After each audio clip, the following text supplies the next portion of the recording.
This is a nice car. What do you do for a living? I'm in law enforcement. Right. Step out of the vehicle, sir. There was no name, no context, just the cold authority of a command. Detective David Cole had spent 15 years in the Oak Ridge Police Department, a sprawling, diverse metropolis that bordered the smaller, more insular city of Northwood. In that time, he'd learned that a message like that could mean one of two things: a commendation or a catastrophe. There was rarely an in-between. He navigated his department-issued sedan through the familiar grid of Oak Ridge, the city's vibrant, chaotic energy, a stark contrast to the quiet, tree-lined streets he entered as he crossed the invisible line into Northwood. The air here always felt different, heavier with unspoken history. He pulled into a designated visitor spot in front of a grand, white-columned city hall that seemed a size too big for the town it governed. The afternoon sun was bright, casting long shadows from the ancient oak trees that gave the neighboring city its name. It was the kind of perfect, peaceful day that made a mockery of the turmoil that could hide just beneath the surface. Mayor Thompson's office was on the top floor, a corner suite with panoramic windows that offered a commanding view of the town square. The mayor, a man named Robert Thompson in his late 50s with thinning silver hair and the weary eyes of a politician who'd seen too many budget meetings, stood to greet him. His handshake was firm but clammy. "Detective Cole, thank you for coming on such short notice. Please, have a seat." David sat in a leather armchair that sighed under his weight. He was a tall man, built like the linebacker he'd been in college, with a presence that filled a room even when he was silent. At 42, his face was defined by a calm, observant intelligence that his years as a homicide detective had etched into his features. He didn't speak, merely nodded, his gaze steady. He had learned long ago that in rooms like this, the first person to fill the silence often lost. "I'll get straight to the point," Mayor Thompson began, pacing behind his large mahogany desk. "As you're undoubtedly aware, the Northwood Police Department is facing a crisis of public trust. The recent scandals, the corruption probe, Chief Henderson's retirement. It's a mess, David, a complete and utter mess." He stopped and looked directly at David. "The city council and I have decided that we can't promote from within. The rot is too deep. We need a new culture, a new leader. We need someone from the outside. Someone with an impeccable record, a history of integrity, and the respect of his peers." David felt a knot tighten in his stomach. He knew where this was going, but the sheer improbability of it kept him silent. "I've spent the last month speaking with district attorneys, judges, and law enforcement leaders from across the state," the mayor continued. "One name kept coming up: yours. Your solve rate in Oak Ridge homicide is legendary. Your leadership on the Joint Task Force was exemplary. You are, by all accounts, the best man for the job." The mayor finally stopped pacing and leaned on his desk, his hands flat on the polished wood. "David, we want to offer you the position of Chief of Police for the Northwood Police Department." The words hung in the air, heavy and suffocating. Chief of Police. It was the pinnacle of a law enforcement career, an opportunity he'd thought might be a decade away, if ever. It was a chance to shape a department, to implement the kind of community-focused policing he'd always championed. It was a victory. But all David could feel was the bitter taste of irony, sharp and metallic in the back of his throat. Northwood. Of all the departments in all the cities, it had to be this one. His mind flashed back, an involuntary high-definition replay of an event he had tried to file away, to treat with the detached professionalism of a case that had gone cold. It was a memory not of a crime scene, but of the side of a road, just a few miles from where he now sat. A memory of flashing blue and red lights painting the interior of his own car, a luxury SUV he'd bought himself as a gift after closing a particularly brutal case. A memory of a young officer's face, tight with a mixture of suspicion and arrogance. A memory of powerlessness. "Mayor," David said, his voice a low, even rumble. "I appreciate the offer. It's significant. But I have to ask, Did you review my entire service record, including any complaints I filed? The mayor frowned, taken aback by the question. Your file is spotless. 15 years, dozens of commendations, not a single disciplinary action. It's why you're here. I'm not talking about actions against me, David clarified. I'm talking about a complaint I filed against one of your officers 2 years ago. Comprehension dawned slowly on Mayor Thompson's face, followed by a flicker of panic. He quickly walked over to a filing cabinet, pulled out a thick folder with David's name on it, and began flipping through the pages. David waited, the silence stretching. He could feel his own heartbeat, a slow, steady drum against his ribs. The past wasn't just a memory, it was a ghost, and it was sitting right here in the room with them. Finally, the mayor found it. A single sheet of paper tucked near the back. A formal complaint detailing a traffic stop for suspicious activity. The basis for the suspicion: a black man driving an expensive vehicle in a predominantly white neighborhood after dark. The complaint named the officer involved. It detailed the condescending questions, the baseless search of his vehicle, the smug dismissal when David had finally reluctantly shown his own badge. And at the bottom, it showed the resolution. No basis for action. Complaint dismissed. The mayor looked up from the paper, his face pale. The political calculus of the moment was shifting rapidly behind his eyes. The perfect candidate suddenly had a history with them. I see, Thompson said, his voice barely a whisper. He closed the folder. The officer in question, he's still with the department. I know, David said, and for the first time since entering the room, he allowed a sliver of the cold, hard resolve he felt to show in his eyes. That's why I'm going to take the job. Part 2. Memory of the Blue and Red. The decision, once spoken, settled in David's gut not with the warmth of ambition fulfilled, but with the cold, heavy certainty of a promise made to himself. As he drove away from City Hall, the sun beginning its slow descent, his mind unspooled the memory not as a passive recollection, but as an immersive, visceral experience. It was as if a door he had intentionally locked and bolted had been kicked open, and the past rushed in with the force of a storm. 2 years ago, it had been a Tuesday. He remembered the mundane details with perfect clarity. He had just finished a grueling 72-hour shift, finally closing the book on a double homicide that had haunted the city of Oak Ridge. He was exhausted, but a deep sense of satisfaction hummed beneath the fatigue. He'd stopped to pick up takeout from his favorite Thai place, a small reward for a job well done. He was driving home, his mind already on a hot shower and a cold beer, when the world behind him dissolved into a strobing assault of blue and red. He checked his speedometer. 5 miles under the limit. He'd used his turn signal. His registration was current. He knew instantly, with a sinking feeling that was as familiar as it was infuriating, what this was about.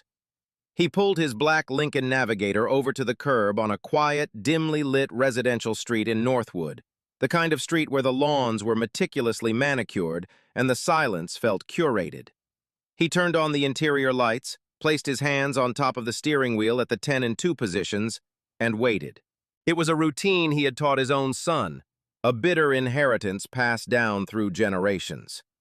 The officer who approached his window was young, probably in his late 20s, with a lean, athletic build and a haircut that was sharp and military precise. His face was a mask of stern neutrality, but his eyes held a restless, searching quality. They scanned the luxurious interior of the SUV, the leather seats, the polished wood trim, before they landed on David. The officer's name tag, illuminated by the flashing lights, read, E. Riley. License and registration, Officer Riley said. The words were not a request, they were a clipped, impersonal command. David moved slowly, deliberately. He knew that any sudden movement could be misinterpreted, used as a pretext. It's in my wallet, in my back pocket, and the registration is in the glove compartment, he stated calmly. I'm going to reach for them now. Riley's hand drifted down, resting casually on the butt of his holstered firearm. Just keep your hands where I can see them. David retrieved the documents and passed them through the open window. Riley took them, his eyes never leaving David. He shone his flashlight into David's face, a blinding, dehumanizing beam, then moved it around the cabin of the car, searching for something, anything out of place. The smell of green curry from the takeout bag on the passenger seat filled the small space. "This is a nice car," Riley commented, his tone casual, but the implication was as heavy as a physical weight. "What do you do for a living?" "I'm in law enforcement," David replied, his voice level, betraying none of the simmering anger coiling inside him. He had learned not to volunteer his rank or department unless absolutely necessary. To do so now would sound like a challenge, an accusation. Riley's lips tightened in a faint, skeptical smirk. "Right. Where are you headed tonight?" "Home." "Coming from where?" "Work." The questions were a familiar dance, a script designed to trip him up, to find an inconsistency. "You seem a little far from home," Riley observed, glancing at the Oak Ridge address on David's license. "This isn't exactly the kind of neighborhood we see a lot of traffic from your area, especially this time of night." Your area.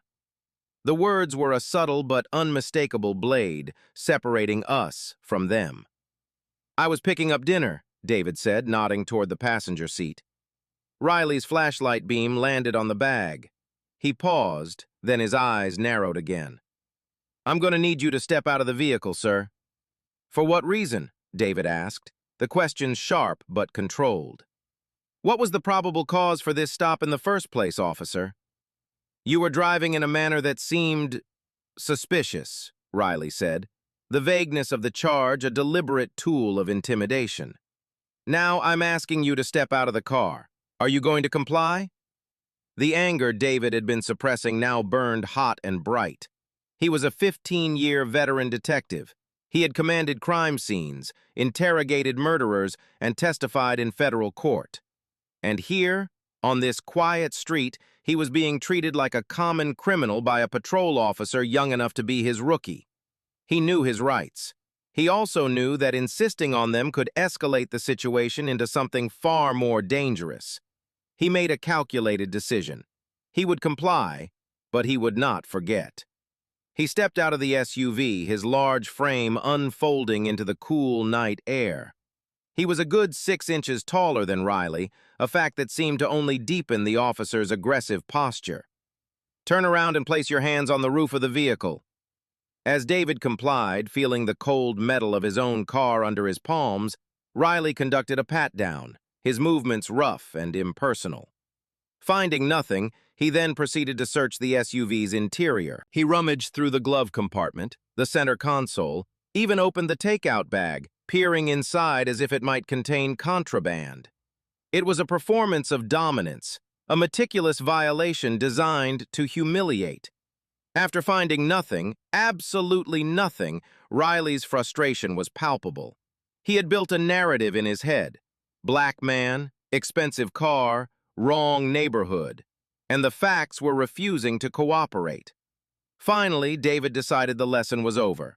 "Officer," he said, his voice dropping into the calm, authoritative tone he used at crime scenes. "I think this has gone on long enough. Reach into my back left pocket. You'll find my identification." Riley hesitated, then did as he was told. He pulled out David's wallet and flipped it open. The gold detective's shield from the Oak Ridge Police Department seemed to catch all the light from the flashing strobes, shining like a star in the darkness. The change in Riley's demeanor was immediate and profound. The aggressive posture deflated. The suspicion in his eyes was replaced by a flicker of shock, then a wave of sullen resentment. He had not caught a criminal. He had harassed one of his own. "You should have said something," Riley muttered, shoving the wallet back at him. It wasn't an apology, it was an accusation. "I shouldn't have had to," David replied, his voice as cold and hard as steel. He took his wallet and credentials, his gaze locking with Riley's. In that moment, he saw the man behind the badge, young, insecure, and wielding his authority like a cudgel to feel powerful. Riley handed back his license and registration. "You can go," he said, his voice clipped. He turned without another word and walked back to his patrol car, the encounter over. David got back into his SUV, his hands gripping the steering wheel so tightly his knuckles were white. The food was cold. The satisfaction of his successful case was gone, replaced by a familiar, soul-deep exhaustion. The next day, he filed a formal complaint.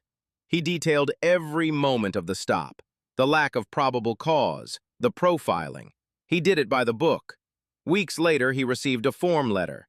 No basis for action. His word, a detective's word, against a patrolman's. The blue wall had held. The system had protected its own. He had been dismissed. Now, 2 years later, that system hadn't just called him back. It was begging him to lead it. The irony was a bitter pill, but the opportunity was undeniable. He wasn't just being offered a job, he was being handed the keys to the very house that had refused to let him in. And he was about to find out if he could fix it, or if he would have to tear it down to the studs and rebuild. Part 3. Walking into the lion's den. The first day was a performance. David knew that every word, every gesture, every nuance of his expression would be scrutinized, analyzed, and discussed in hushed tones for weeks to come. He chose a simple, perfectly tailored navy blue suit, the kind of attire that projected authority without the need for a uniform. The chief of police uniform, with its 4 gold stars on the collar, was hanging in his new office. He would wear it, but not today. Today, he needed them to see the man, not just the rank. The Northwood Police Department was a squat, 2-story brick building from the 1970s, a fortress of bland functionality. The air inside was thick with the scent of industrial-grade coffee, disinfectant, and something less tangible, a deep, ingrained cynicism. As he walked through the main doors, escorted by a nervous-looking city manager, conversations dwindled and heads turned. The stares weren't overtly hostile, not yet. They were assessing, curious, guarded. He was an outsider, a foreign entity injected into their closed ecosystem. The morning briefing was mandatory for all available personnel. The room was packed, a sea of blue uniforms and civilian staff. They stood around the perimeter, leaned against walls, and filled the rows of chairs. The energy in the room was a low, humming current of tension. David stood at the podium at the front, with Mayor Thompson and the city manager standing awkwardly behind him like political bookends. The mayor gave a short, stilted speech about a new chapter and restoring public trust, using the kind of empty platitudes that made David's teeth ache. Finally, he introduced him. "It is my honor to present to you your new chief of police, David Cole." A smattering of polite, obligatory applause broke the silence. David stepped up to the podium and let his gaze sweep across the room. He didn't smile. He let the silence hang for a beat, meeting the eyes of as many officers as he could. He saw it all: the skepticism of the older veterans who had seen chiefs come and go, the cautious curiosity of the younger rookies, the blank, unreadable expressions of those who had already decided he was the enemy. And then he saw him. Officer Evan Riley was standing near the back of the room, leaning against a wall with his arms crossed over his chest. He was 2 years older, his face a little leaner, but the look in his eyes was identical to the one David remembered from that dark roadside. It was a look of defiant condescension, a subtle, insolent challenge. Their eyes locked for a fraction of a second, but in that instant, a silent, mutual acknowledgement passed between them. The past was not forgotten. It was a living, breathing thing in this room. Riley's lips curled into the faintest of smirks, a ghost of the one he'd worn after seeing David's badge. "So, you're the boss now," the smirk seemed to say. "Let's see how that works out for you." David broke the eye contact, his expression unchanging, and addressed the room. His voice was calm, resonant, filling the space with an easy authority. "Good morning," he began. "I'm not going to stand up here and give you a speech full of cliches. You don't need a cheerleader, you need a leader. And I intend to be one. I know what many of you are thinking. He's an outsider. He's from Oak Ridge. He doesn't know us. He doesn't know how we do things here." He paused, letting the words sink in. "You're right, I don't. But I know what good policing looks like. It looks like integrity. It looks like accountability. It looks like treating every single person in this city, regardless of who they are, where they live, or what they look like, with dignity and respect. That is our mission. Period. He could feel the temperature in the room drop a few degrees. These were not just words, they were a direct critique of the department's existing culture. "My door will be open," he continued. "I am here to listen. I am here to support you when you do your jobs with honor. And I am here to hold you accountable when you do not. The days of this department investigating itself behind closed doors are over. The days of sweeping complaints under the rug are over. From this moment on, everything we do will be transparent. Everything we do will be subject to scrutiny, starting with mine." He looked around the room again, his gaze once more brushing past Riley, who had not moved, his posture a study in passive aggression. "I know change is difficult," David said, his tone softening slightly but losing none of its firmness. "I'm not asking you to like me. I'm asking you to do your jobs to the highest possible standard. The people of Northwood deserve it. And frankly, the good officers in this room deserve to work in a department they can be proud of. We will build that department together. But make no mistake, the work starts now." He finished, offered a curt nod, and stepped away from the podium. The city manager quickly stepped in to dismiss the assembly. There was no applause this time, only the sound of shuffling feet and murmured conversations as the officers filed out of the room. The performance was over. As the room emptied, one of the older officers, a sergeant with graying hair and a deeply lined face, approached him. The nameplate on his uniform read, Miller. He had the weary, cynical look of a man who had been on the job for 30 years. "Chief Cole," Sergeant Miller said, his voice a gravelly baritone. He extended a hand. "Welcome to Northwood. That was quite a speech." There was no warmth in the statement, only a detached observation. "Thank you, Sergeant," David said, shaking his hand. The grip was like stone. "Just so you know, Chief," Miller continued, his eyes holding David's, "this department, we're a family. We look out for our own. Outsiders have a tough time understanding that." It was not a welcome. It was a warning. The battle lines were being drawn, and the first skirmish had just been fought without a single shot fired. David looked past Miller, through the doorway of the now empty briefing room. He could still feel the phantom weight of Riley's stare. He wasn't just walking into the lion's den, he was locked inside, and the lions were just beginning to realize who was on the menu. He was their boss now, but in their eyes, he would always be the man they'd pulled over on the side of the road. The man who didn't belong. Part 4. The New Playbook. The first week was a whirlwind of meetings, budget reviews, and personnel file deep dives. David spent 12 hours a day sequestered in the chief's office, a space he was methodically stripping of its predecessor's stale, cigar-scented legacy. He was a detective at heart, and he was now running the biggest investigation of his life, the case of the Northwood Police Department itself.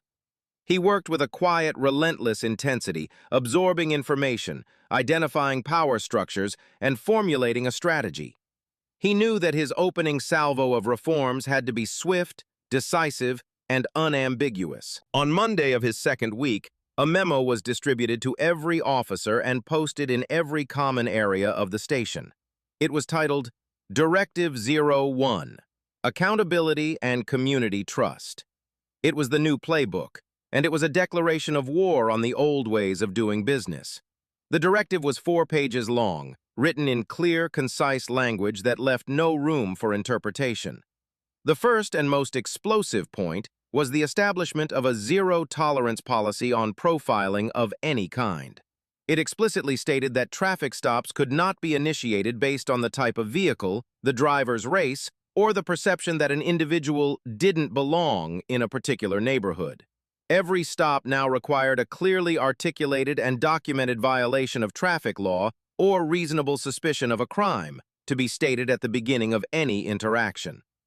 The second point mandated that body cameras were to be activated before exiting a patrol vehicle and were not to be turned off until the entire encounter was concluded. The footage would be subject to random weekly audits by a newly designated internal affairs sergeant who would report directly to the chief's office, bypassing the traditional chain of command. This stripped the patrol sergeants, the gatekeepers of the old culture, of their ability to bury problematic incidents. The third point outlined a new de-escalation protocol.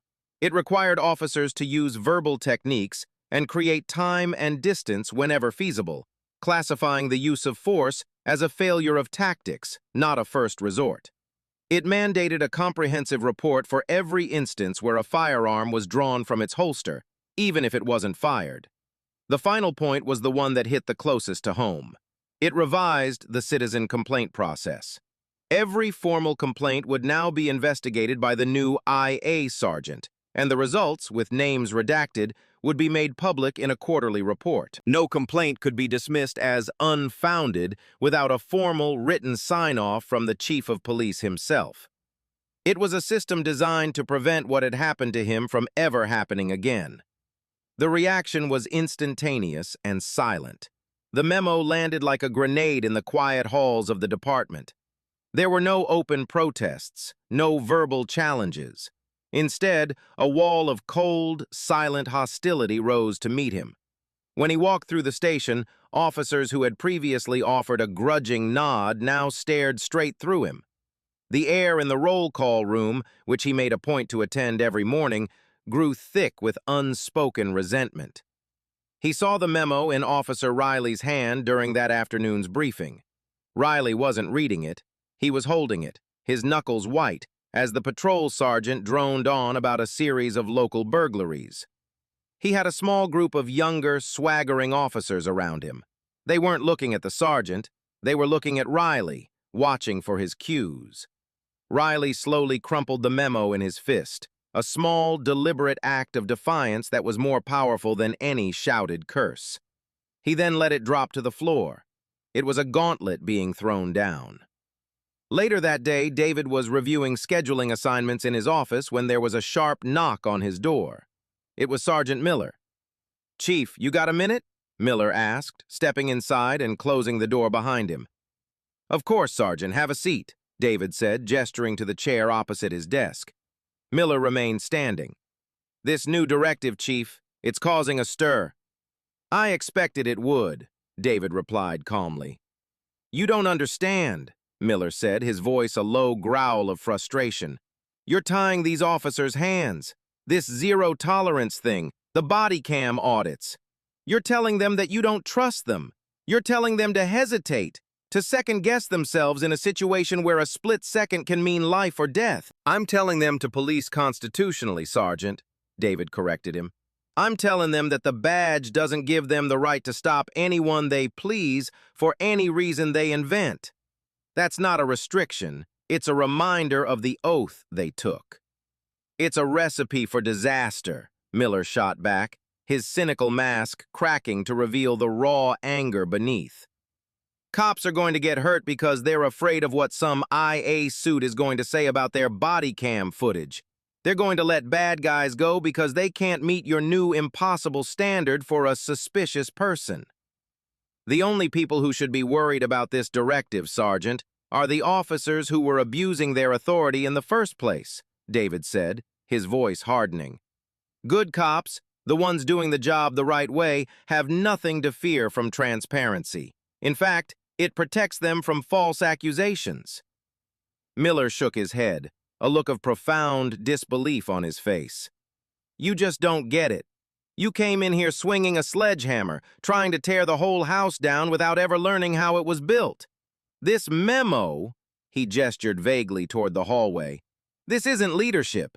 This is a slap in the face to every man and woman who wears this uniform." "I respectfully disagree," David said, standing up to meet Miller's gaze. "It's the first step in earning back the respect of the community we're sworn to serve, a community that, right now, is just as afraid of us as they are of the criminals." The two men stood in silence for a long moment, a chasm of philosophy and experience between them. Miller, the embodiment of the old guard, a man who saw the world as a war between us and them. And David, the reformer, who believed that the only way to win that war was to prove you were nothing like the enemy. "You're going to lose the locker room, Chief," Miller said, his voice low. "And when you lose the locker room in a place like this, you've already lost the war." He turned and left, closing the door with a quiet, final click. David stood by his window looking down at the police cruisers in the parking lot below. He knew Miller was right about one thing. He had thrown a sledgehammer. The foundations of the old Northwood PD were cracking. Now he had to see if he could build something new in its place, or if the entire structure was about to come crashing down on top of him. Part 5. A Conversation with a Ghost. The ghost of the old department had a name: Sergeant Frank Miller. He was more than just a 30-year veteran. He was an institution.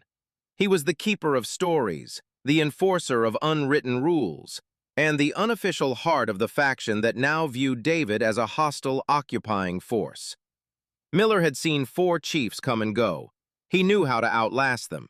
He understood that real power in a police department didn't always reside in the corner office with the panoramic view, but in the break rooms, the locker rooms, and the front seats of patrol cars. David knew that ignoring Miller would be a fatal mistake. He couldn't win a war of attrition against the man's influence. He had to confront it, to understand it. A week after their tense exchange over the new directive, David found Miller in the small, cluttered records room in the station's basement, poring over old case files. The air was cool and smelled of aging paper and dust. "Burning the midnight oil, Sergeant?" David asked from the doorway. Miller looked up, his eyes showing no surprise. It was as if he'd been expecting him. "Just chasing down a loose end on a cold case from '98. Some ghosts don't like to stay buried." The double meaning was unmistakable. "I know the feeling," David said, stepping into the room. He leaned against a tall metal shelf, crossing his arms. The space was tight, forcing a proximity that was more intimate than an office meeting.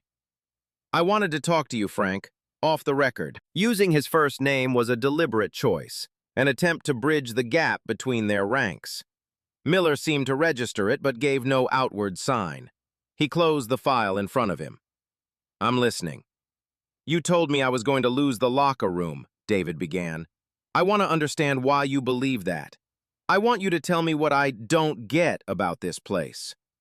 Miller was silent for a long moment, studying David's face as if trying to decide whether an honest answer was worth the risk. Finally, he leaned back in his squeaking chair. "All right, Chief, you want to know? I'll tell you. You came in here talking about accountability and transparency and community trust. Those are good words, great for a press conference. But down here on the street, they don't mean a damn thing." "They're the only things that mean anything," David countered. "No," Miller said, shaking his head. "What means something is partnership, trust, knowing the guy backing you up has your six no matter what, knowing that if you have to make a tough call in a dark alley, the department isn't going to hang you out to dry for the wolves in the media and the city council. Even if it was a bad call? Especially if it was a bad call." Miller's voice rose, the gravelly tone gaining a passionate edge. "We're not perfect, Chief. We're human. We make mistakes. But this job, it doesn't allow for mistakes. A doctor's mistake gets buried. A lawyer's mistake gets appealed. A cop's mistake gets a protest and a lawsuit. What you call sweeping things under the rug, we call protecting our own from a world that's desperate to see us fail." He gestured around the dusty room. "I've been in this department since I was 22. I've seen good men, brave men, get chewed up and spit out by this job. I've been to their funerals. I've held their crying widows. This blue wall you hear so much about. It's not some grand conspiracy. It's a shield. It's what we build around each other because nobody else is watching our backs." "I'm not trying to tear down a shield, Frank," David said, his voice even. "I'm trying to tear down a wall that prevents us from seeing the community clearly and prevents them from seeing us. A wall that protects the bad actors along with the good ones. A wall that lets a guy like Evan Riley thrive." He saw a flicker in Miller's eyes at the mention of the name. "Riley's a good cop," Miller said, the statement sounding defensive, almost reflexive. "He's aggressive, yeah, But he makes good arrests. He gets guns and drugs off the street. He's a liability, David stated flatly. He's a lawsuit waiting to happen. And he profiles. I know it for a fact. Miller's jaw tightened. He knew David was referencing his own complaint, the ghost that now walked the halls with him. He made a mistake, Miller grumbled. He was young. He was wrong, David corrected him. And the department, your department, looked the other way. You protected him. You taught him that there are no consequences for that kind of behavior. That's the culture you're defending. That's the shield you're talking about. And it's not protecting good cops, it's poisoning them. It tells them the rules don't apply, that the ends justify the means. David pushed himself off the shelf and took a step closer to the desk, lowering his voice. You talk about family. What happens when a member of your family has a cancer? Do you ignore it? Do you pretend it's not there and let it spread until it kills the whole body? Or do you cut it out, as painful as it might be, to save everyone else? He let the question hang in the musty air. I'm not the enemy, Frank. The enemy is the culture of impunity that has taken root in this department. It's what's destroying public trust. It's what's putting your officers in more danger, not less. Because when people don't trust you, they don't cooperate. They don't come forward as witnesses. They fight back. You can't be a family that stands against the whole world. You have to be part of the community. And right now, you're not. Miller stared down at the closed case file on his desk, the ghost from 1998. He looked like a man caught between two worlds, the past he had dedicated his life to, and a future he couldn't comprehend. He had spent his entire career believing that the only way to police was to be harder, tougher, and more insular than the streets themselves. David was proposing the opposite, to open up, to be vulnerable, to be accountable. It was a language Miller didn't speak. You're asking us to tear down the only home we've ever known, Chief, Miller said quietly, his voice raspy with a weary resignation.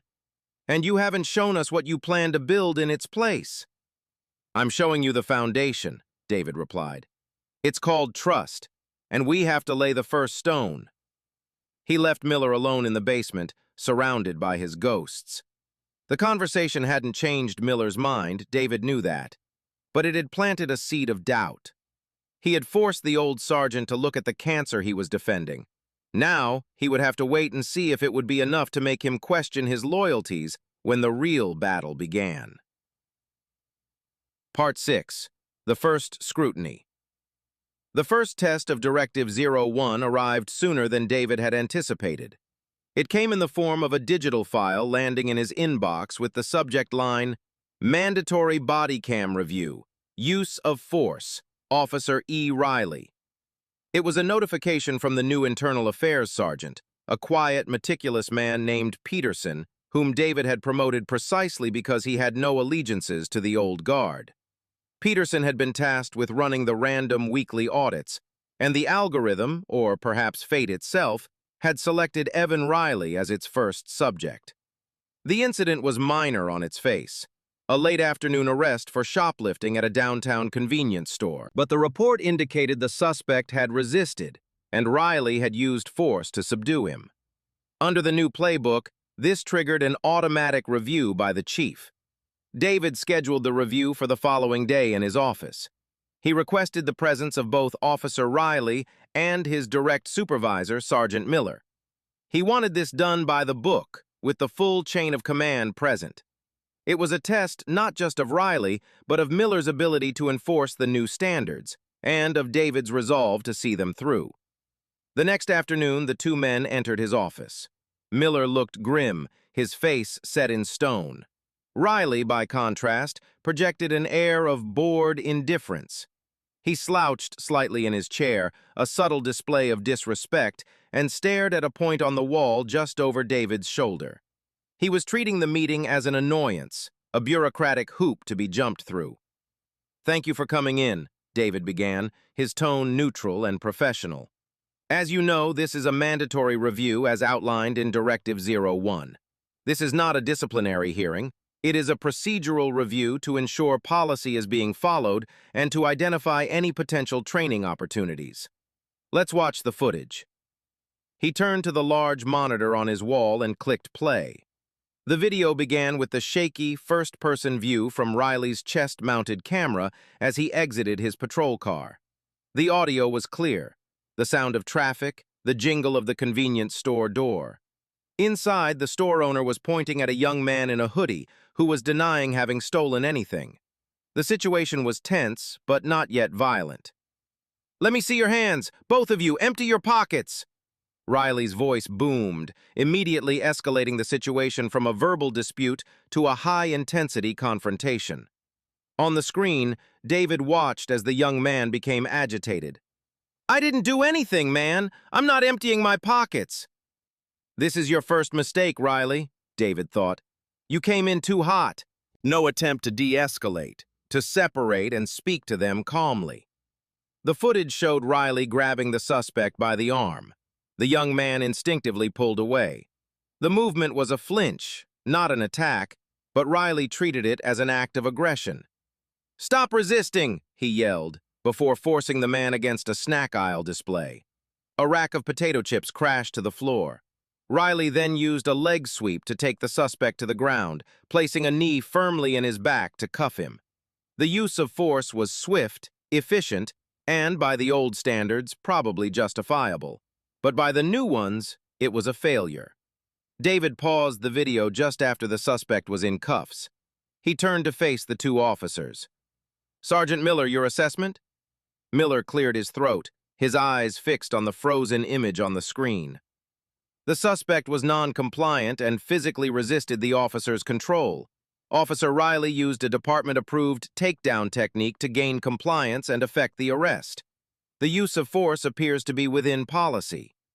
It was a textbook defense, the kind of answer he'd probably given 100 times. "The old policy, perhaps," David said calmly. "But what about the new de-escalation protocol? Officer Riley, did you make any attempt to speak with the store owner and the suspect separately? Did you use any verbal techniques to calm the situation before going hands-on?" Riley finally broke his silence, his voice laced with a defiant edge. "The man was a thief, and he was resisting a lawful order. My job is to arrest criminals, not to be their therapist. I controlled the situation." "You escalated the situation," David corrected him, his voice still even but now carrying a sharp, steely undertone. "You entered, shouted commands, and initiated physical contact within 30 seconds. You had a suspect who was verbally non-compliant, not physically threatening. You had an opportunity to create time and distance, to use your words. You chose not to. It was a split-second decision," Riley snapped, his veneer of boredom cracking. "Every decision we make in the field is a split-second decision," David replied, "which is why our training and policies are designed to make those decisions the right ones. Let's continue." He played the rest of the video. It showed Riley pulling the suspect to his feet, reading him his rights, and placing him in the back of the patrol car. The search of the suspect's pockets revealed a candy bar worth $2. The video concluded as Riley shut the car door. The entire incident, from entry to arrest, had taken less than 3 minutes. David turned off the monitor and faced them, the silence in the room heavy with tension. The arrest itself was valid. A crime was committed, but the process was flawed. This is a perfect example of what Directive 01 is designed to change. This encounter could have been resolved without force, without risking injury to the suspect or the officer. This will be documented as a failure to adhere to de-escalation protocols. It will result in a formal letter of reprimand in your file, Officer Riley, and a mandatory retraining session on de-escalation tactics. Riley's face flushed a deep red. A letter of reprimand for what he considered a textbook arrest was a profound insult. "You're kidding me," he scoffed. "A reprimand for doing my job?" "You are being reprimanded for how you did your job," David said, his voice dropping, becoming dangerously quiet. "For failing to follow a direct order as outlined in a departmental directive. This is the new standard, officer. I suggest you get used to it." He then turned his gaze to Sergeant Miller. "And Sergeant, as his supervisor, it is your responsibility to enforce these standards in the field. I expect you to be proactively coaching your officers on these new policies, not just defending their old habits. Miller's jaw was clenched so tight a muscle pulsed. He was being admonished in front of his own subordinate, a deep blow to his authority and pride. He gave a curt, almost imperceptible nod. "Understood, Chief." "That will be all," David said, dismissing them. Riley stood up abruptly, his chair scraping against the floor. He shot David a look of pure, unadulterated hatred before turning and storming out of the office. Miller followed more slowly, pausing at the door for a moment. He looked back at David, his expression a mixture of anger and something else. A grudging, resentful understanding. He had just seen the new playbook in action. He had just seen one of his family held accountable. David knew he hadn't won a friend in Miller, but he may have earned a sliver of his respect. As for Riley, he had not just reprimanded him. He had stoked the fire of his resentment into a raging inferno. The silent war was over. The hostilities were now out in the open. Part 7. The Poison of Insubordination. The letter of reprimand was not a deterrent to Evan Riley, it was a catalyst. It solidified his belief that David Cole was not just a reformer, but a personal enemy, a man intent on destroying the very essence of what Riley considered real policing. Stripped of his ability to openly defy the new directives without immediate consequence, Riley initiated a more insidious campaign, a guerrilla war fought in the shadows of the department's daily operations. It was a campaign of subtle, poisonous insubordination, designed to undermine Cole's authority and create a toxic, ungovernable environment. It began with paperwork. Reports from Riley and the small clique of officers loyal to him started coming in late, incomplete, or filled with vague language that bordered on parody. A use of force report would describe a suspect as generally non-compliant. A probable cause statement for a stop would be a masterclass in ambiguity. It was a deliberate clogging of the bureaucratic arteries of the department, forcing David and Sergeant Peterson to spend hours chasing down corrections and clarifications. It was a way of fighting back with red tape, of saying, "You want reports? We'll drown you in them." The second front was in the field. Response times for calls in certain neighborhoods, the poorer, minority-heavy sections of Northwood, began to lag, but only when Riley or his followers were the primary units dispatched. The delays were always just small enough to be deniable, attributable to traffic or confirming location, but they were part of a pattern. It was a malicious compliance with the new rules on proactive policing. The unwritten message was clear. If you won't let us police the way we want to, then we won't police at all. Community complaints about police indifference began to tick upward for the first time since David took office. The most corrosive element of Riley's campaign, however, was the one David could feel but couldn't easily prove: the poisoning of the locker room. Riley had become the de facto leader of the resistance. In the break room, he would hold court, loudly complaining about the impossible standards and the desk jockey chief from Oak Ridge who's never been in a real fight. He spun his reprimand not as a consequence of his own actions, but as a badge of honor, proof that he was a real cop being persecuted by a politically correct administrator. He cultivated an us versus them mentality that was more potent than ever. Officers who were on the fence, who might have been willing to give Cole's reforms a chance, were now pressured to choose a side. To be seen having a cordial conversation with Chief Cole was to risk being labeled a suck-up or a traitor. The department began to fracture, splitting into two distinct camps: the small number of officers who openly supported the new direction, and the growing faction, galvanized by Riley, who believed Cole was the enemy. A vast, silent majority was caught in the middle, keeping their heads down, afraid to speak out for fear of alienating the more aggressive and vocal opposition. David saw the effects everywhere. He would walk into a room and conversations would instantly cease. He would ask a question in a briefing and be met with blank stares. The easy camaraderie that is the lifeblood of any police department had evaporated, replaced by a tense, wary silence. Sergeant Miller was caught in the crossfire. David could see the man was torn. As a supervisor, his duty was to enforce the chief's directives. But as a 30-year veteran, his loyalty was to his men, to the family. He would enforce the rules in a perfunctory letter-of-the-law way, but he did little to combat the underlying culture of defiance Riley was breeding. He was trying to keep a foot in both worlds, and the strain was showing on his face. David knew he had to confront the issue, but it was like fighting smoke. He couldn't discipline an officer for a late report without appearing petty. He couldn't prove a delayed response time was deliberate. He couldn't punish Riley for conversations he didn't personally witness. He was being slowly, methodically isolated, walled off from the very department he was supposed to be leading. The breaking point for David came during a community outreach meeting in the gymnasium of a local community center. It was part of his initiative to rebuild trust. The meeting was contentious, with residents airing years of frustration and anger at the department. It was exactly the kind of difficult, necessary conversation he wanted to have. He had mandated that 2 patrol officers from that district attend each meeting. That night, the assigned officers were Riley and his new partner, a younger, quieter officer named Ben Davis. Throughout the 2-hour meeting, as David stood at the front, listening and patiently answering difficult questions, he could see Riley in the back of the gym. He wasn't listening. He was on his phone, occasionally smirking and showing the screen to Davis. His posture was one of utter contempt and disengagement.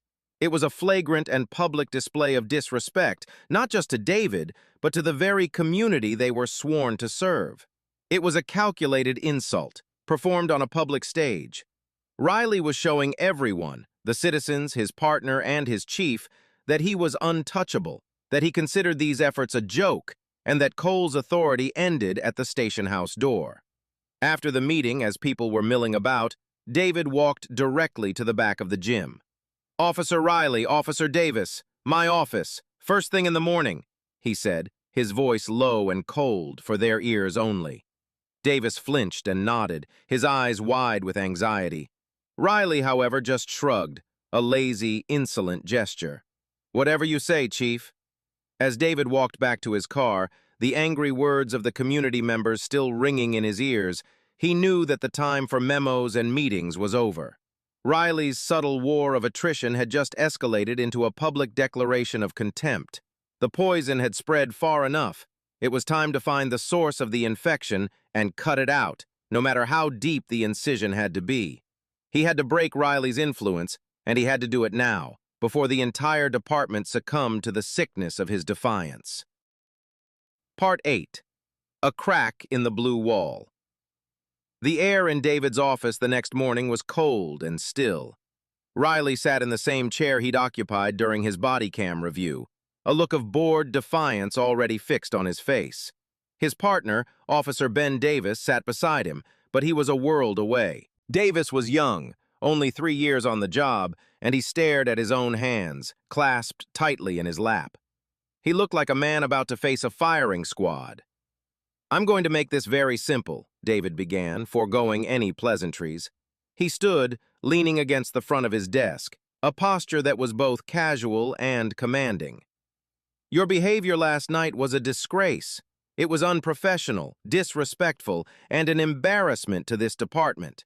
While the citizens of this community were trying to engage with us, you, Officer Riley, were playing on your phone. You sent a clear message that you do not care about them or their concerns. Is that an accurate assessment?" "I was present as ordered," Riley said, his voice flat. "I can't help it if the meeting was a waste of time." "It's only a waste of time if you believe listening to the people we serve is a waste of time," David shot back, his patience wearing thin. "And your partner, Officer Davis? Did you also find it a waste of time?" All eyes turned to Davis. The young officer swallowed hard, his face pale. He risked a quick, terrified glance at Riley before looking back down at his hands. "No, Chief. I was listening." It was a weak lie, and everyone in the room knew it. The pressure in the room was immense. Riley's stare was boring into the side of his partner's head, a silent, menacing command to stay in line. David saw the conflict warring in the young man's eyes. He saw the fear, and he saw an opportunity. He decided to change tactics. Officer Riley, you're dismissed. I want to speak with Officer Davis alone, David said. Riley's head snapped up, surprised. He's my partner, and he's my union rep if this is a disciplinary action. This is not a disciplinary action. This is a conversation. And he is an officer of this department, and I am his chief. You are dismissed, David repeated, his voice leaving no room for argument. Riley hesitated, a flash of fury in his eyes. He wanted to refuse, to challenge the order, but there was no ground to stand on. He stood, shot one last warning look at Davis, and walked out, leaving the door slightly ajar. David walked over and closed it with a firm, quiet click. He returned not to his desk, but to the chair beside Davis, shifting the dynamic from a formal interrogation to a personal conversation. "Ben," he said, using his first name for the first time. "Look at me." Davis slowly raised his head.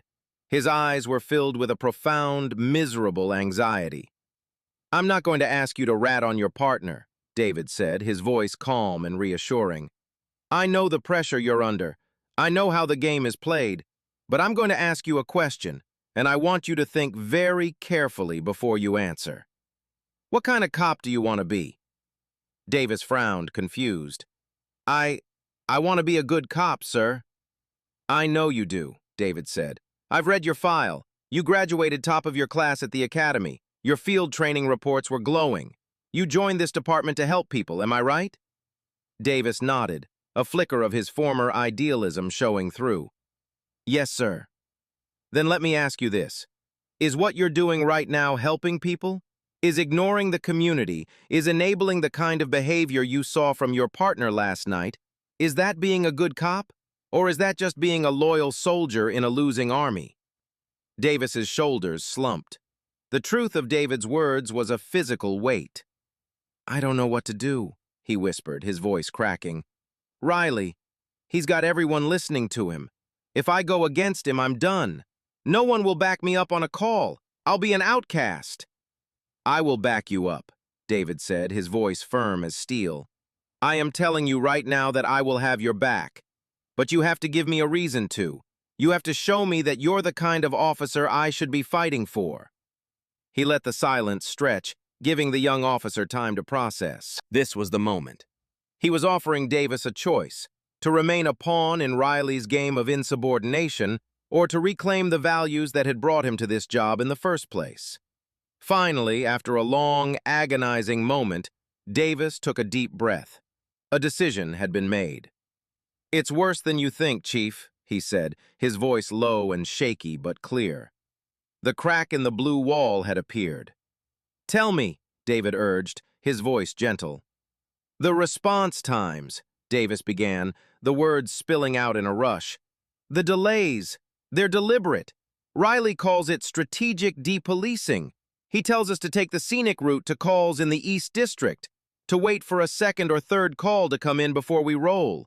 He says it's to teach the community a lesson about what happens when they complain too much. He keeps a log on his personal phone, which calls to slow roll." David's blood ran cold. This wasn't just insubordination, it was a malicious and systematic dereliction of duty. It was a betrayal of the oath on the most fundamental level. It was endangering lives for the sake of a petty feud. He's also been encouraging officers to forget to activate their body cams at the start of an encounter, Davis continued, the confession now a torrent. He tells them to turn it on only after things have escalated, so the context is missing. He says it gives us plausible deniability against your new audits. This was it. This was the proof he needed. It wasn't just smoke anymore, it was the fire itself. He had first-hand testimony of a conspiracy to undermine departmental policy and endanger the public. "Ben," David said, his gaze locked on the young officers. "What you've just done takes more courage than anything you'll ever do on the street. I will not let you be punished for it, but I need you to do one more thing for me.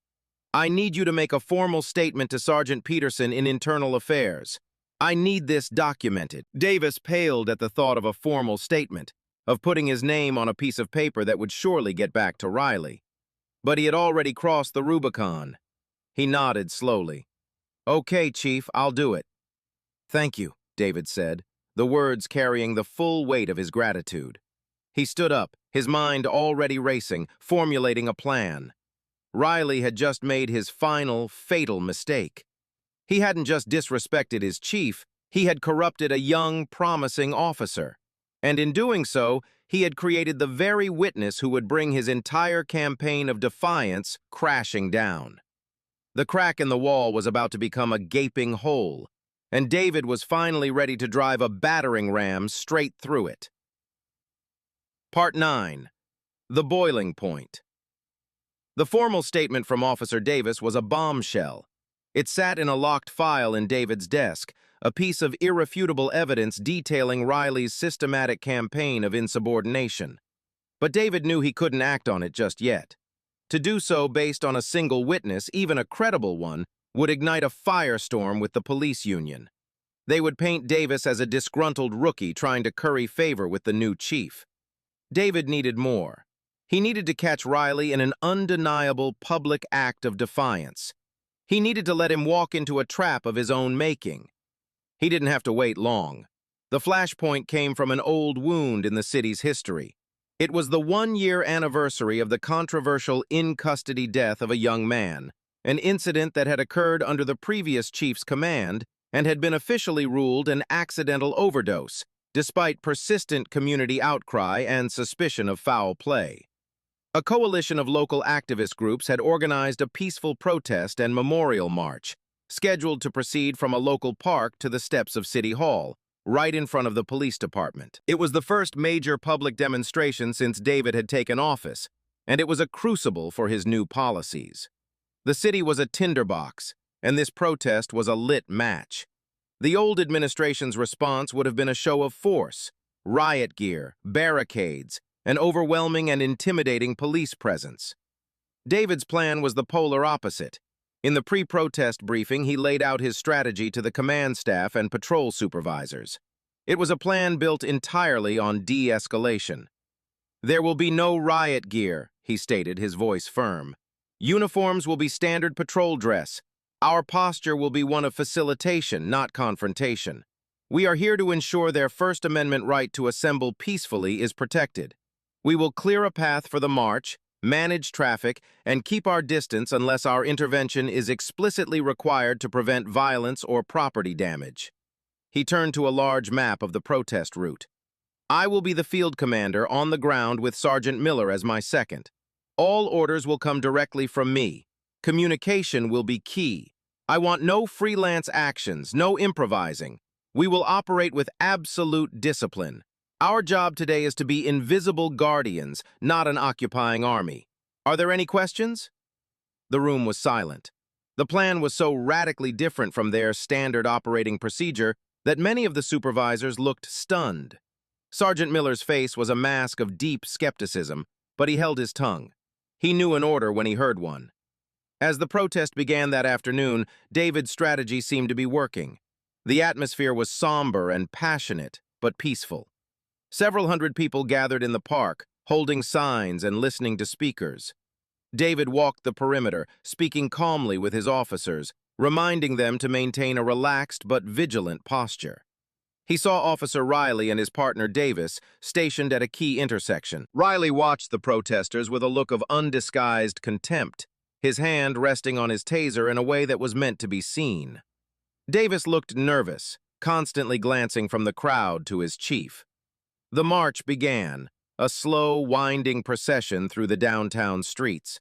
Chants of "No justice, no peace" echoed off the buildings, but the crowd remained orderly. David and his officers shadowed them, a quiet blue line keeping a respectful distance. The boiling point was reached, as it so often is, by a small, unforeseen catalyst. A handful of counter-protesters appeared, shouting slogans and waving antagonistic signs.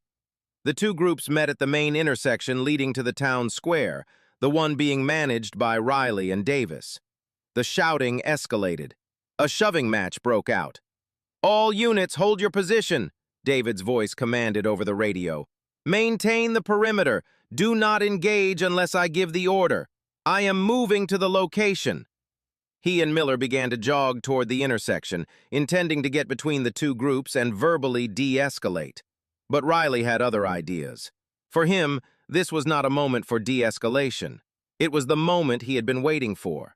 It was chaos, and chaos was where his kind of policing thrived. It was his chance to prove that Cole's soft tactics were a failure, and that only decisive force could maintain order. "We've got a 1036. It's a riot." Riley's voice suddenly crackled over the radio, using the code for a major disturbance, a gross exaggeration of the small scuffle. "We need to move in now. Disperse the crowd." "Negative, Riley. Hold your position. That is a direct order," David yelled into his microphone as he ran. But Riley ignored him.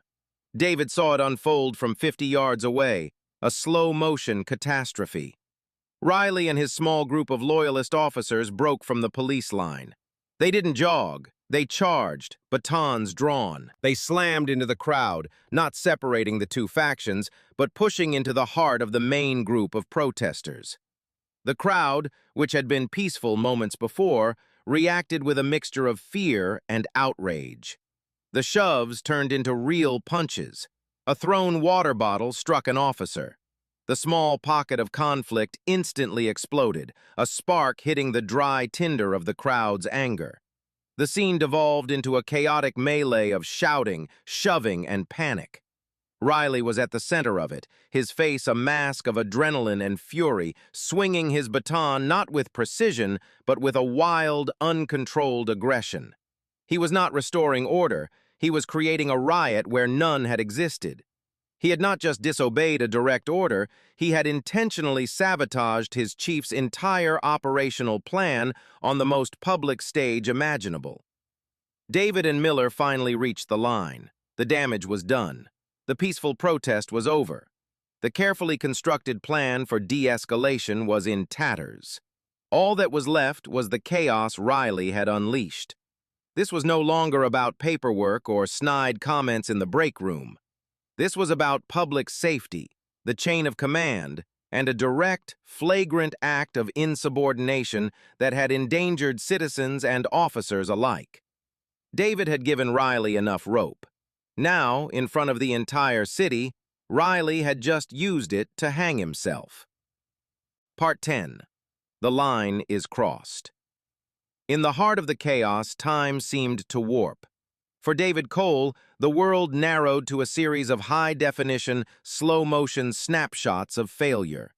He saw a protester, an older woman, stumble and fall as the crowd surged backward from Riley's charge. He saw a young officer, not one of Riley's crew, get hit with a glancing blow from a protest sign, his face a mask of confused shock. He saw Riley himself, his eyes wide with a manic energy, shove a man who was already trying to retreat. This wasn't crowd control. It was a breakdown of discipline, a complete and utter collapse of the command structure, instigated by one man. "Miller, get on the horn now!" David yelled over the rising din, his voice a raw, commanding bark that cut through the noise. "Call for mutual aid from Oak Ridge for transport and backup. Establish a clear fallback position at the courthouse steps. Get the unengaged officers to form a line there. We are not advancing another foot into this crowd."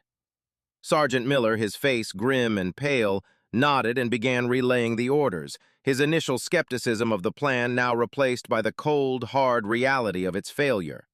But this failure wasn't in the strategy. It was in the mutiny. David's focus was singular: Riley. He pushed his way through the churning mass of bodies, his size and the sheer force of his will parting the crowd. He reached the chaotic center where Riley and his small group were still clashing with the most agitated protesters. "Riley!" David's voice was a roar, a sound of pure, undiluted authority that seemed to momentarily stun everyone within earshot. "Get your men and fall back, now!"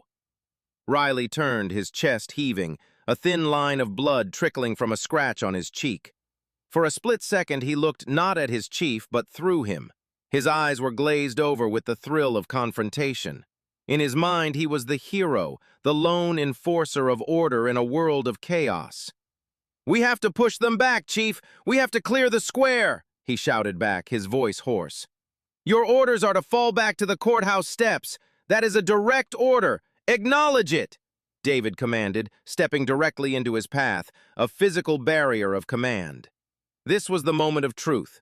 In front of his fellow officers and a crowd of angry citizens, with the situation spiraling out of control, Evan Riley had a final choice to make. He could follow the order, salvaging what was left of the chain of command, or he could commit the ultimate act of insubordination. He looked at David, then glanced at the officers next to him, his loyalists. A flicker of defiance, of pure ego-driven arrogance flashed in his eyes. He turned away from David and took a step toward the protesters. "Third squad, on me! Push forward!" The line had not just been crossed, it had been obliterated. In that single, irrevocable moment, Riley had committed professional suicide. He had forced David's hand in the most public and dramatic way possible. David didn't hesitate. The time for warnings was over. He grabbed his radio, his thumb pressing the transmit button. His voice was unnaturally calm, each word delivered with the cold precision of a surgeon's scalpel. "To all Northwood units on the scene, as of this moment, 1542 hours, Officer Evan Riley is relieved of his command authority in the field. He is to be considered a patrolman with no supervisory role. He will not issue any further orders. Sergeant Miller, you will ensure that order is followed." The transmission went out over every police radio in the vicinity. The effect was instantaneous. The officers with Riley, who had been tensed to follow his illegal command, froze. They looked from Riley, whose face was now a canvas of disbelief and fury, to their radios, then toward David. The invisible shield of Riley's influence had just been shattered by a single, undeniable broadcast of power. David then stepped forward until he was inches from Riley's face. His voice was a low, menacing whisper that was far more terrifying than his earlier shout. "You will give me your baton. You will return to your assigned post at the perimeter, and you will not move or speak unless directed to by Sergeant Miller or myself. Is that understood, officer?" The emphasis on the word officer was a deliberate stripping of rank, a verbal demotion. Riley stared at him, his jaw working, a torrent of furious retorts dying on his lips. He saw the looks on the faces of the other cops. He saw the grim, unyielding finality in David Cole's eyes. The fight was gone, replaced by the dawning, sickening realization of what he had just done. Sullenly, his movements stiff with rage, he handed his baton to David. "Now go," David ordered, turning his back on him, an act of ultimate dismissal. He then turned to the rest of the officers. "We are not losing control of our city today. We will hold this line. We will de-escalate. We will do our jobs." His voice was a steadying force in the chaos. The officers, their focus now clear, began to slowly and methodically fall back, creating a disciplined line, a human wall that absorbed the crowd's anger without provoking it further. The riot Riley had tried to create began to lose its energy, fizzling out as the police presence transformed from an aggressor into a containing force. David stood his ground, the recovered baton held loosely at his side.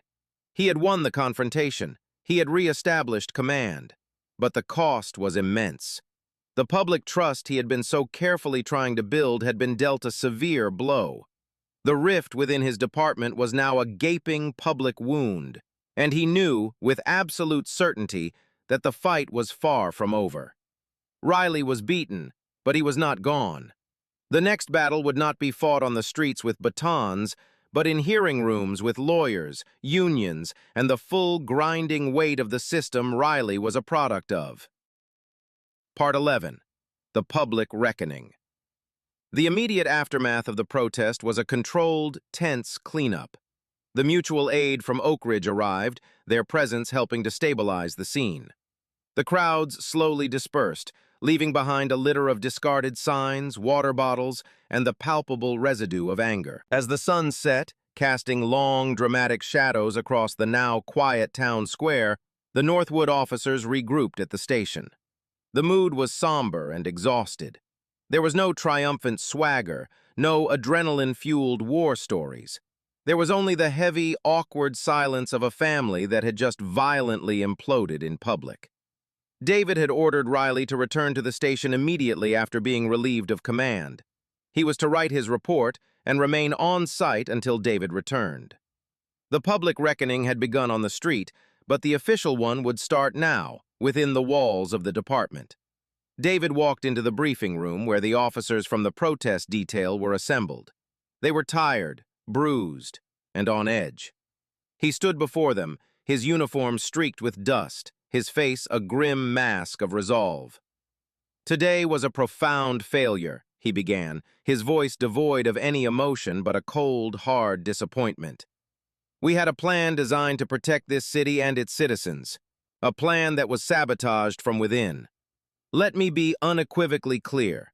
The moment the chain of command breaks down, we are no longer a police department. We are a mob, and I will not command a mob." He let his gaze travel across the room, meeting the eyes of the officers who had followed Riley's charge. They stared at the floor, refusing to look at him. "What happened today was not a riot that we responded to," David continued, his voice sharp. "It was a conflict that we, members of this department, escalated. And that escalation rests on the shoulders of one man and those who chose to follow his illegal orders over mine." He paused. "Officer Riley has been placed on immediate administrative leave, pending a full internal affairs investigation.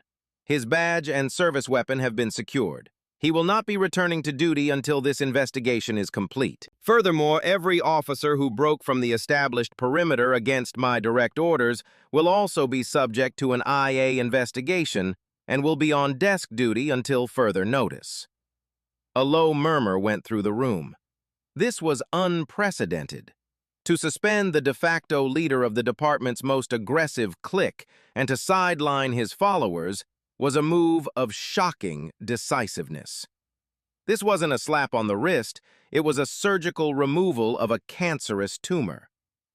"I know some of you may see this as a betrayal of our own," David said, his voice lowering, addressing the unspoken fear in the room.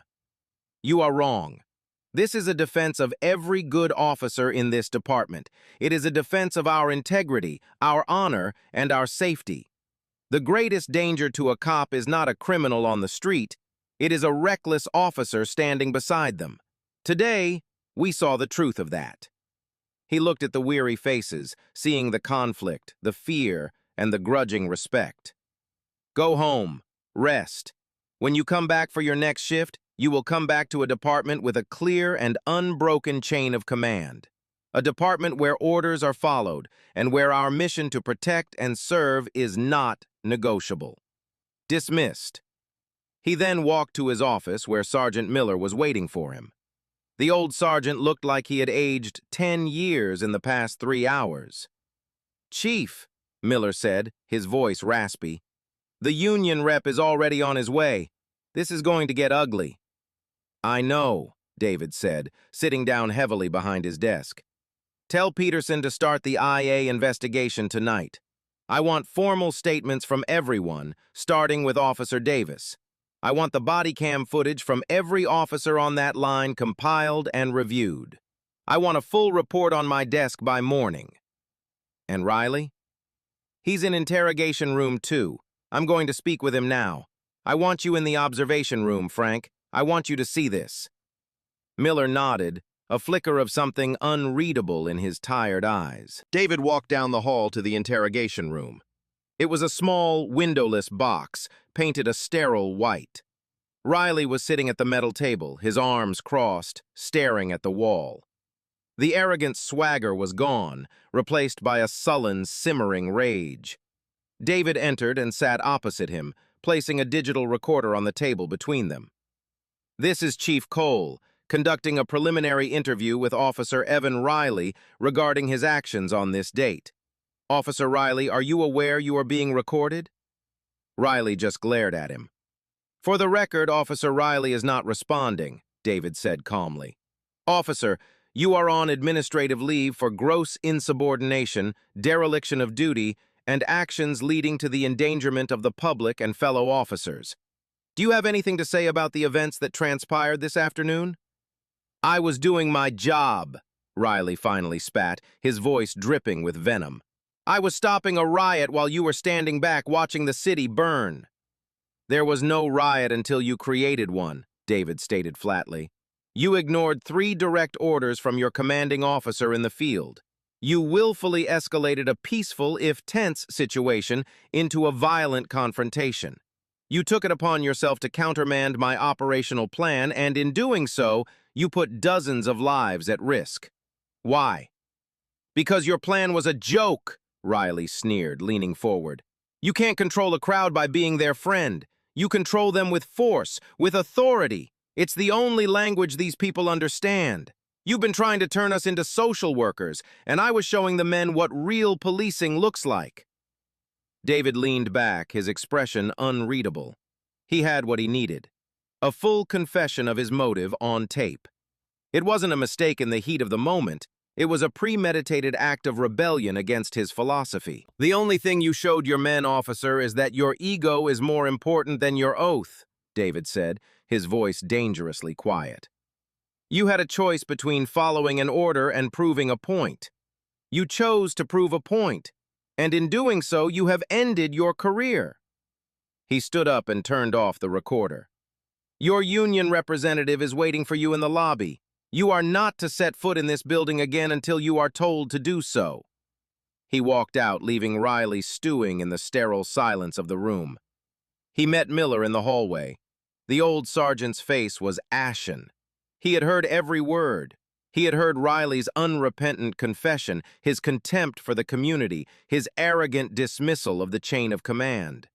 He had seen the cancer up close, and it was far more malignant than he had ever wanted to believe. The public reckoning was over. The internal war for the soul of the department had just begun. Part 12. The Union and the Media. The police union moved with the speed and ferocity of a shark that smells blood in the water. By the next morning, the conflict had morphed from an internal disciplinary matter into a full-blown public war. The union president, a bulldog of a man named Frank Costello, who had spent 20 years defending officers from accusations of misconduct, held a press conference on the steps of the Union Hall. Standing beside a stone-faced Evan Riley, Costello painted a dramatic and deeply misleading picture of the previous day's events. He portrayed Riley not as an insubordinate officer, but as a proactive hero who had been unjustly punished for trying to protect the city from a violent mob. Chief Cole's new de-escalation policies are a catastrophic failure, Costello thundered into a thicket of microphones, his voice booming with practiced outrage.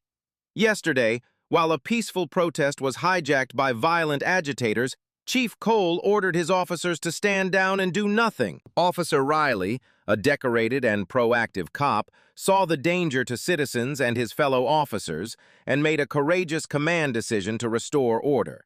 For this, he was publicly humiliated and summarily suspended. This is a disgrace.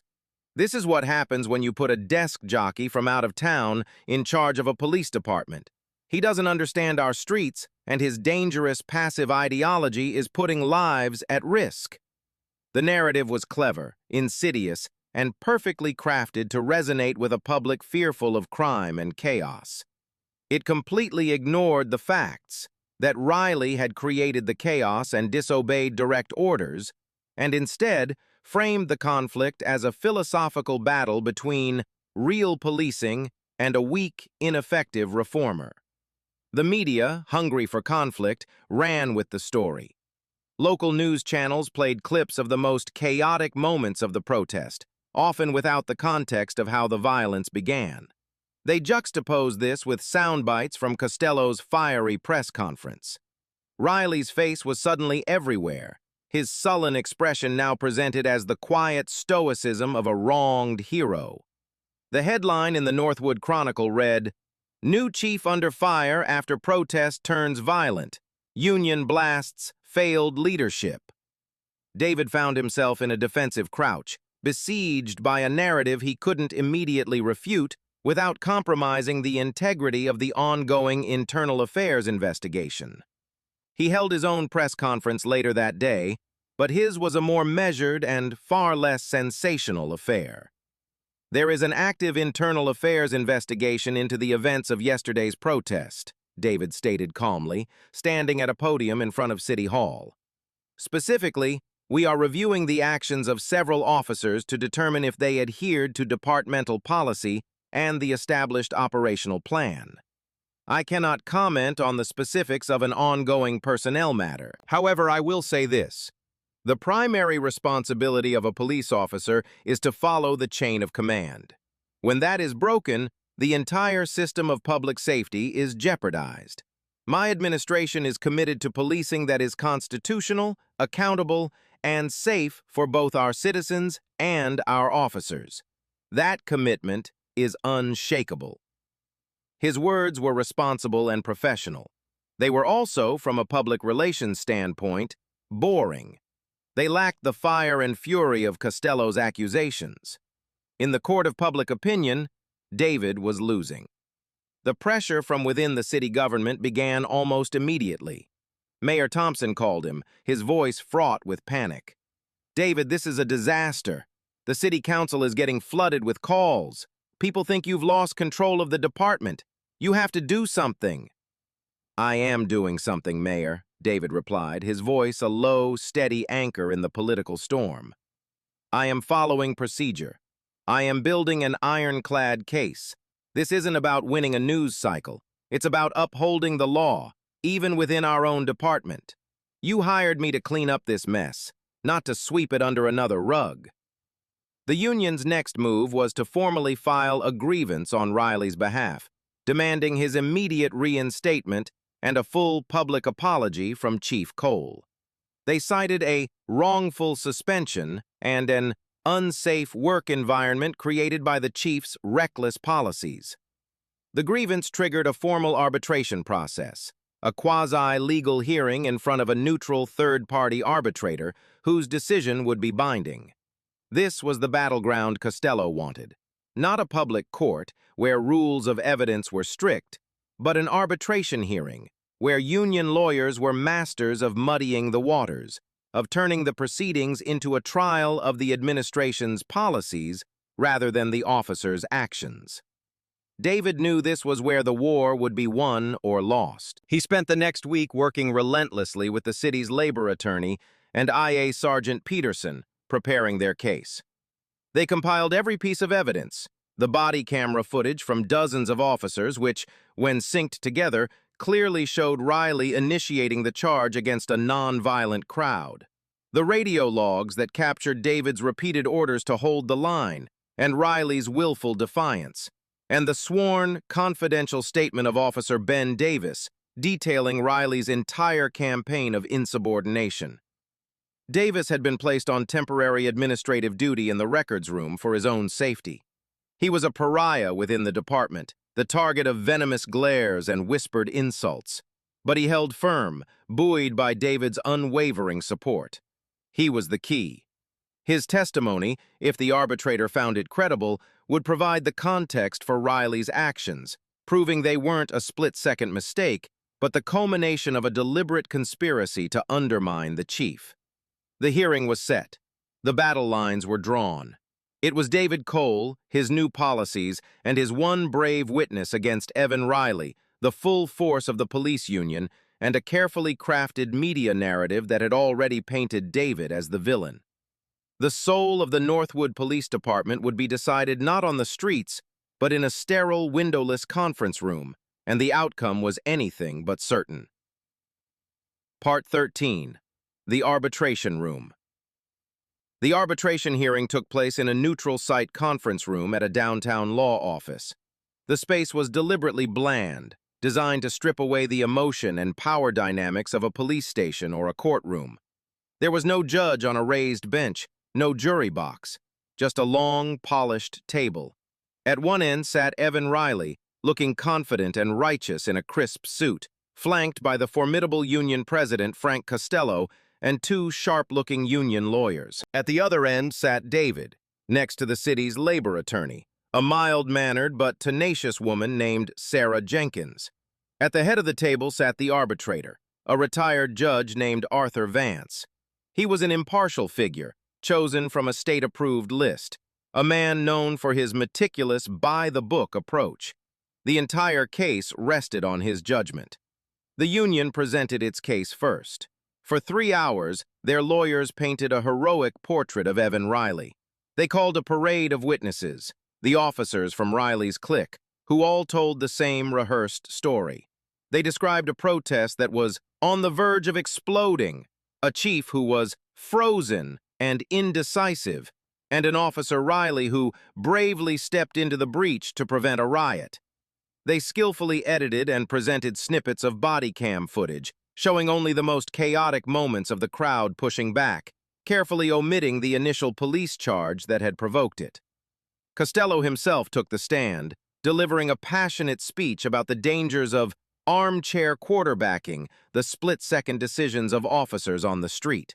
It was a compelling performance, a masterclass in deflection and spin. David listened patiently, his face impassive, making occasional notes on a legal pad. He did not let their provocations rattle him. He waited for his turn. Finally, it came. "The city calls its first witness," Sarah Jenkins announced. "Chief of Police David Cole." David took the stand. Jenkins led him through the events of the day, allowing him to establish the logic and strategic reasoning behind his de-escalation plan. He spoke calmly and professionally, not as an aggrieved party, but as a commander detailing a failed operation. Then came the cross-examination from the union's lead attorney. The lawyer was aggressive, his questions dripping with sarcasm. "Chief Cole, you have been on the job for less than 3 months, is that correct?" "Yes. And in that time, you have implemented sweeping policy changes that have been, shall we say, unpopular with the rank and file?" "They have been necessary," David corrected him. "Necessary or reckless? You put your officers on that line without riot gear, without helmets, and ordered them to stand by while a mob grew increasingly hostile. Isn't it true that your policies created the very danger that Officer Riley was forced to confront?"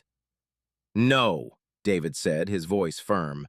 "The danger was created when Officer Riley ignored 3 direct orders from his commanding officer and charged a crowd we were tasked to protect. The danger was created by a breakdown in the chain of command." The union lawyer scoffed. "So this is all about wounded pride? Your orders were questioned, so you suspended a good cop?" "This is about public safety," David stated, his eyes locking with the arbitrators. "And it is about a pattern of dangerous and insubordinate behavior that predates the protest by months." This was the moment. "Your Honor," Sarah Jenkins interjected, "at this time we would like to introduce into evidence the complete, unedited, and synchronized body camera footage from all 12 officers at that intersection. We will also introduce the complete radio transmission logs from that afternoon." For the next 45 minutes, the room was silent except for the sounds of the protest. On a large screen, Arbitrator Vance watched the entire event unfold from multiple angles in real time. He saw the peaceful beginning. He saw the scuffle break out. He heard David's clear, repeated orders to hold the line. And then he saw it, from a dozen different perspectives, Riley's unsanctioned charge. He saw the chaos it created.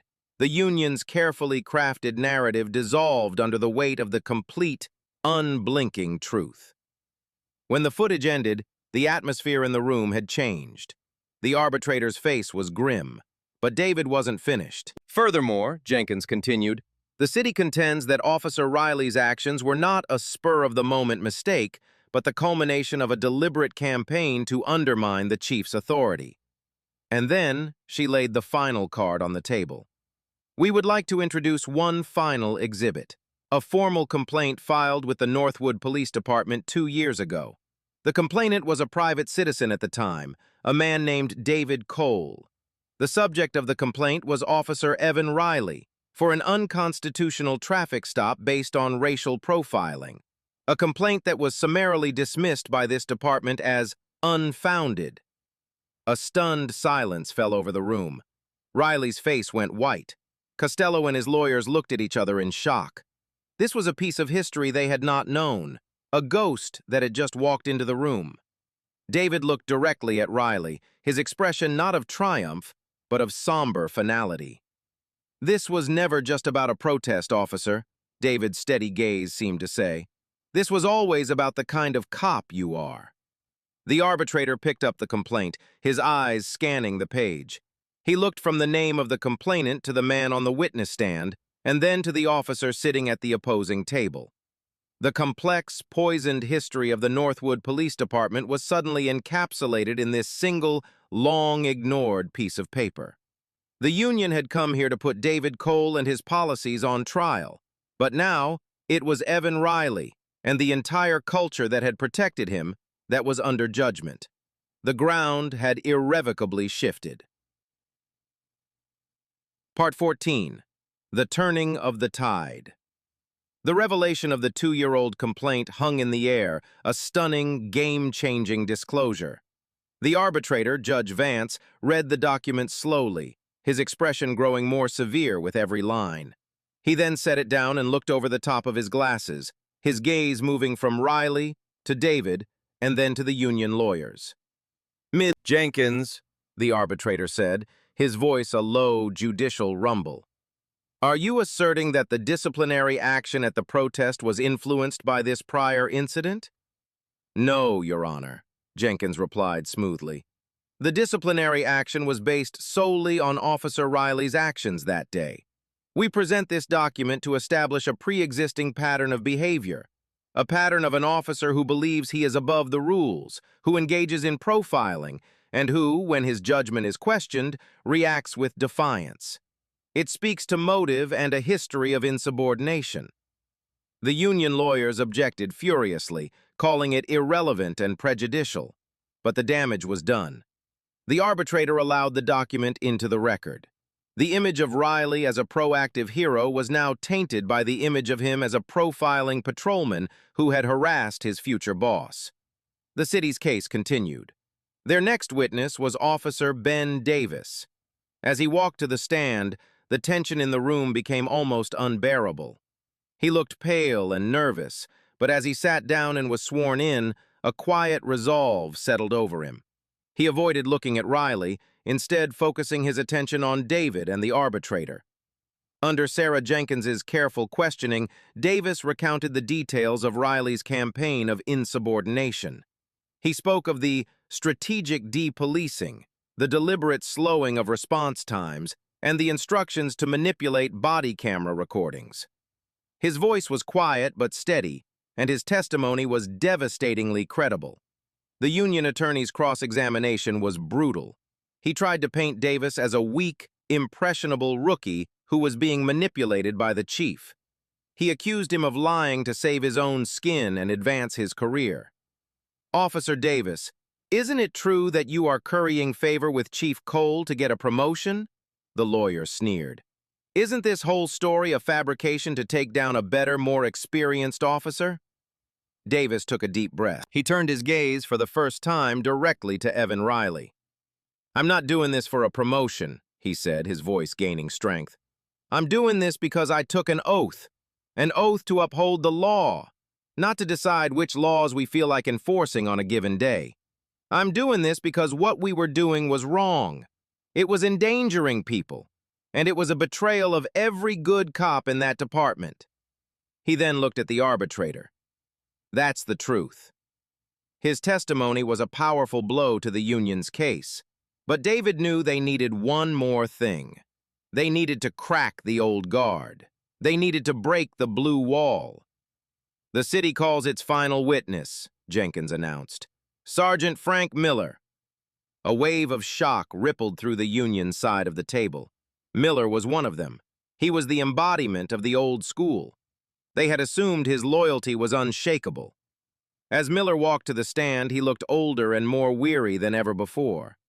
He did not look at Riley. He did not look at David. He looked straight ahead at the arbitrator. Jenkins began her questioning gently. "Sergeant Miller, you have been with the Northwood Police Department for over 30 years, correct?" 31, Miller said, his voice gravelly. "And you were Officer Riley's supervisor for the past 4 years?" "I was." "Sergeant, were you aware of Officer Riley's attitudes towards the new chief and his directives?" The union lawyer objected, but the arbitrator overruled him. Miller hesitated for a long moment, the entire room holding its breath. This was his moment of choice, between the family he had protected his entire career and the institution he had sworn to serve. "Yes," Miller finally said, the word heavy with resignation. "I was aware." "And were you aware of a campaign among certain officers to deliberately delay response times in specific districts?" Jenkins pressed. Miller's jaw tightened. He looked down at his hands on the witness stand. "I heard the talk," he said, his voice low. "I didn't have hard proof, but I knew it was happening." "And did you do anything to stop it?" Miller finally looked up, his eyes finding David's across the room. There was a profound, sorrowful apology in his gaze. "No," he said, his voice barely a whisper. "I didn't. I should have. I was his supervisor. I was responsible. I let it happen." It was a stunning admission. The old sergeant, the keeper of the code of silence, was breaking it. He was taking responsibility, not just for his own inaction, but for the culture he had helped perpetuate. Jenkins had one final question. "Sergeant Miller, you were on the scene at the protest. You were standing beside Chief Cole. In your professional opinion, did Officer Riley's actions constitute a violation of a direct order and a threat to public safety?" Frank Miller turned his head and looked directly at Evan Riley. The younger officer stared back, his face a mask of betrayal and fury. The bond between the old veteran and the brash young cop was dissolving in that single, silent gaze. "Yes," Miller said, his voice clear and firm, the weariness replaced by a newfound certainty. "It was the most flagrant act of insubordination I have seen in my 31 years on this job. He put us all in danger. The chief's orders were clear, and Officer Riley chose to defy them. There is no excuse for it." The tide had not just turned, it had become a tidal wave. The testimony of the cynical, respected old sergeant was the final, irrefutable nail in the coffin of Riley's career. The blue wall had not just cracked, it had crumbled. In that moment, David knew that he was no longer fighting a war against his own department. He had just gained his most important ally. Frank Miller had chosen a side. He had chosen the future over the past. Part 15. The Final Judgment. The closing arguments were a mere formality. The city's attorney, Sarah Jenkins, methodically summarized the overwhelming evidence. The synchronized video footage, the damning radio logs, and the corroborating testimony from an idealistic rookie and a cynical veteran, two ends of the department's spectrum united in the same truth. She argued that this was not about a single mistake, but a calculated pattern of defiance that culminated in a reckless act that endangered the public. It was, she concluded, a textbook case for termination. The union's lawyer did his best, but the fire had gone out of his arguments. He fell back on passionate but hollow rhetoric about the war on cops and the need to support officers who make tough calls in the heat of battle. But the evidence had shown that the battle was one of Riley's own making. He was no longer defending a hero, he was making excuses for a mutineer. Arbitrator Vance listened to it all with a stern, impassive expression. When the arguments were finished, he announced he would render his decision within 24 hours. The next afternoon, the judgment arrived via email. David sat alone in his office and read the arbitrator's 12-page decision. It was a complete and total victory. Judge Vance's ruling was a scathing indictment of Riley's actions and a powerful affirmation of David's authority. He found that Officer Riley had willfully and repeatedly violated lawful orders from a superior officer in a critical public safety situation. He found that Riley's actions were not a reasonable use of command discretion, but a reckless act of insubordination that directly caused the escalation of a peaceful protest into a violent confrontation. He found the testimony of both Officer Davis and Sergeant Miller to be highly credible and compelling.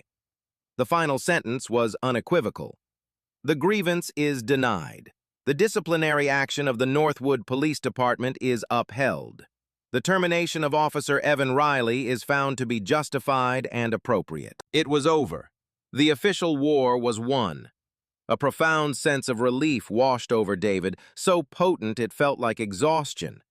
He had faced down the union, the media, and the entrenched culture of his own department, and he had prevailed. He forwarded the decision to the mayor and city council, then called Sergeant Peterson and Sarah Jenkins to thank them for their work. An hour later, there was a knock on his door. It was Sergeant Miller. He stood in the doorway, holding his hat in his hands, looking more subdued than David had ever seen him. "I saw the decision, Chief," Miller said. "It was the right call." "You're the one who sealed it, Frank," David said. "Your testimony was the turning point. It couldn't have been easy." Miller shook his head. "What wasn't easy was listening to that kid Davis and realizing he had more courage than I did. Realizing I'd been protecting the wrong people for the wrong reasons for a long, long time." He looked up, his eyes meeting David's. "I just wanted to tell you, you were right about the cancer, and I'm sorry I didn't help you cut it out sooner." It was the closest Frank Miller would ever come to an apology, and it was more than enough. "The work is just starting, Frank," David said. "I'm going to need your help to rebuild this place." "You'll have it," Miller said with a firm nod, then turned and left. David spent the rest of the afternoon dealing with the fallout. The union issued a terse statement expressing their disappointment with the verdict. The media began to pivot, the headlines now framing the story as a victory for the new chief. But David felt no sense of celebration. There was one final piece of business to attend to. As he was packing his briefcase to go home, his secretary buzzed him. "Chief, there's a Mr. Riley here to see you. He says it's urgent." David sighed. He knew this was coming. "Send him in." Evan Riley walked into the office. He was no longer in a suit. He was in street clothes, and without the uniform or the legal armor, he seemed smaller, diminished. The arrogant fire in his eyes had been replaced by a hollow, bitter emptiness. He didn't speak, just stood in the middle of the room. "Evan," David said, his voice quiet without triumph. "I'm sorry it had to end this way." "Are you?" Riley finally said, his voice a hoarse whisper. "You got what you wanted. You've been gunning for me since the day you walked in here." "No," David replied, shaking his head. "I was gunning for a type of policing that has no place in this city. You just happen to be its most dedicated practitioner. This was never personal." Riley let out a short, bitter laugh. "Not personal? You held on to that traffic stop for 2 years. 2 years! You waited for your chance to get revenge. That's all this was."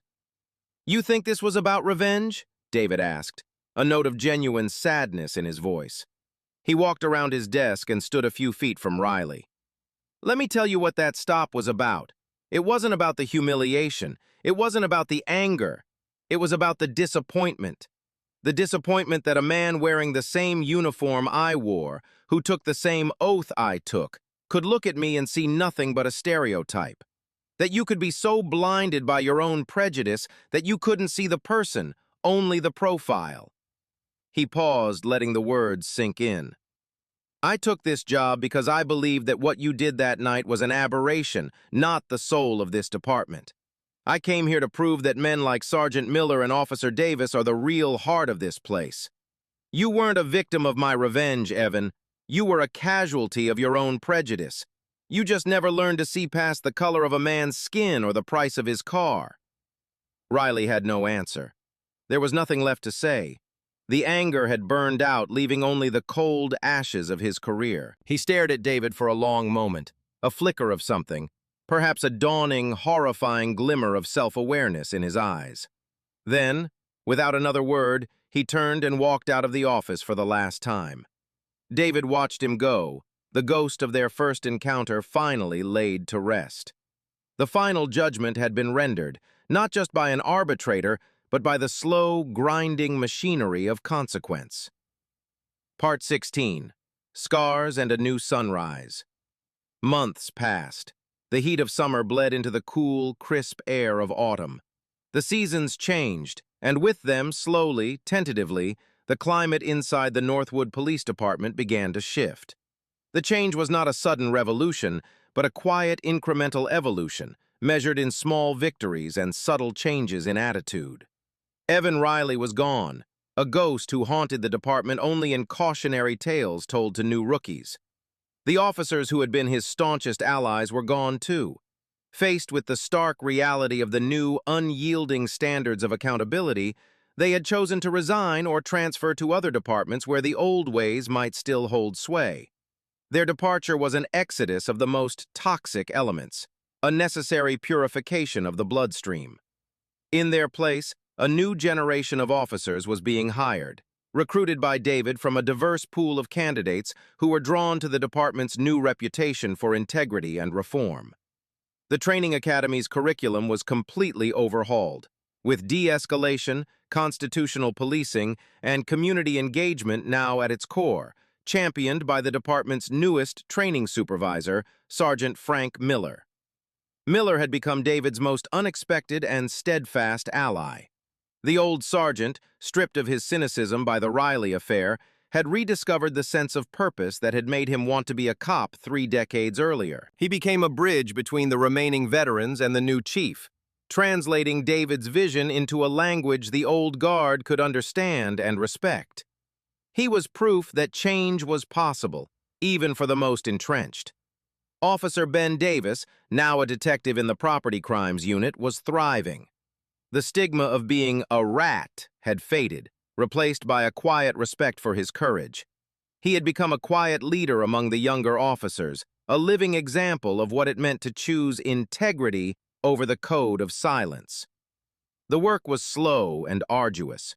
David spent his days not in high-stakes confrontations, but in the grinding, unglamorous work of rebuilding. He attended community meetings, no longer as a target of rage, but as a welcome partner. He walked the beat in different neighborhoods, listening to residents, business owners, and even the kids who once ran from the sight of a police car. He was rebuilding trust one conversation, one handshake at a time. The department's complaint numbers were down, and for the first time in years, polling showed that public confidence in the NWPD was on the rise. One brisk November afternoon, David stood on the steps of City Hall, watching the sun set over the town square. The sky was painted in hues of orange and purple. It had been over a year since he'd accepted the mayor's offer in a sunlit office that now felt a lifetime away. The victory felt less like a single explosive event and more like the slow, steady healing of a grievous wound. The scars remained, on the community, on the department, and on him, but they were scars of healing, not of festering infection. He thought of Evan Riley. He had not heard what became of him, and he had not asked. The man's departure had been a necessity, but it brought David no joy. He saw him not as a monster, but as a tragic figure, a product of a system that had nurtured his worst instincts, his insecurity, his need for control, his prejudice, and called it good policing. Riley had wrapped his identity so tightly in a brittle, aggressive version of authority that when it was challenged, he had nothing else to fall back on. His badge was not a symbol of service, it was armor for a fragile ego. If someone, a supervisor like Miller or a system of accountability, had checked him early on, perhaps after that first complaint 2 years ago, he might have become a different kind of officer, a different kind of man. David also reflected on his own journey.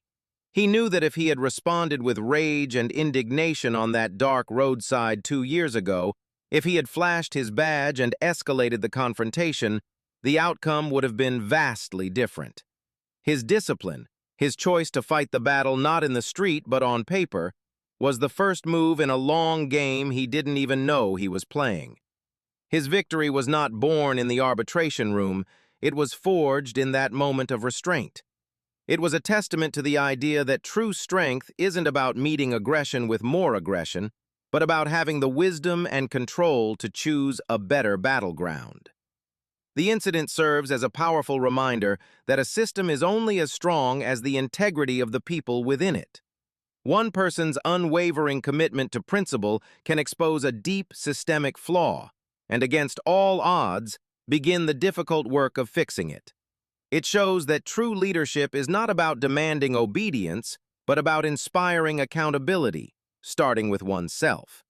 It asks us all to consider the quiet courage it takes to stand against the culture of one's own tribe when that culture has lost its way. What do you think is the most critical factor in changing a toxic institutional culture? Have you ever had to choose between loyalty to a group and your own personal principles? Let us know your thoughts in the comments below, and please support our channel so we can continue to bring you these important stories.